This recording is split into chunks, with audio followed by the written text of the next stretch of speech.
¿Y eso crees que está relacionado con el tema del tabú que comentabas antes?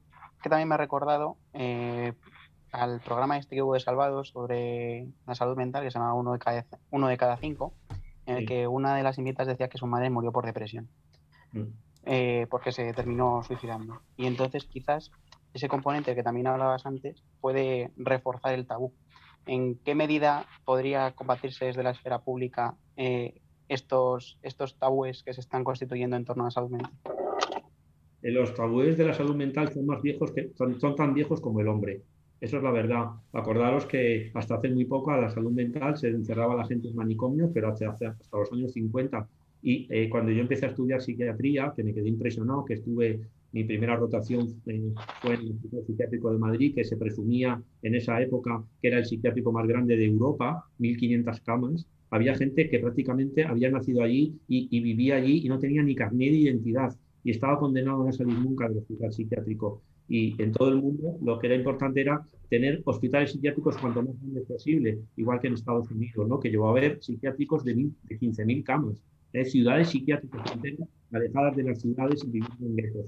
Pero es que hasta el siglo XVII a las personas con problemas de salud mental que pensaban que estaban embrujados o que eran peligrosos, se les quemaba, se les aislaba, se les ponía con cadenas. Estábamos hablando de Pinel en plena Europa quitando las cadenas y estamos hablando del siglo XVIII, siglo XIX. O sea, el problema de la salud mental viene de muy, muy, muy lejos y hay problemas de salud mental desde que el hombre es hombre y los habrá siempre, porque son desviaciones muchas veces de las normalidades, de las maneras de vivir, de la cultura y porque el sufrimiento psíquico es inherente al ser humano, eso está claro. Entonces, lo que es triste es que en pleno siglo XXI todavía hay un estigma tan grande, donde cuando vas a hablar de salud mental, efectivamente, pues o a nadie le interesa, o la gente baja los ojos, o sale un poquito y luego se vuelve a olvidar otra vez, porque no hay que hacer políticas solo a corto plazo, son políticas a medio y largo plazo que afectan fundamentalmente a la manera de vivir. Y esta sociedad cada vez más individualista tapa los defectos, tapa los errores, aparentemente que se dice que cuando uno tiene un problema de salud mental. Todavía nadie puede ir diciendo que está diagnosticado de trastorno bipolar o de esquizofrenia en una empresa y cosas así.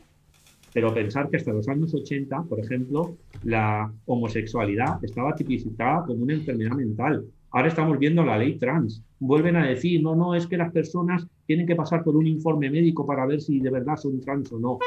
Estamos hablando de que el estigma está ahí, seguirá durante mucho tiempo, tendremos que luchar permanentemente contra eso, la verdad, porque los diferentes, nosotros le llamamos diversidad funcional, por ejemplo, en Más Madrid, en vez de discapacidad, los diferentes siempre son personas incómodas para el poder y personas incómodas en general para la sociedad. Este es el gran problema.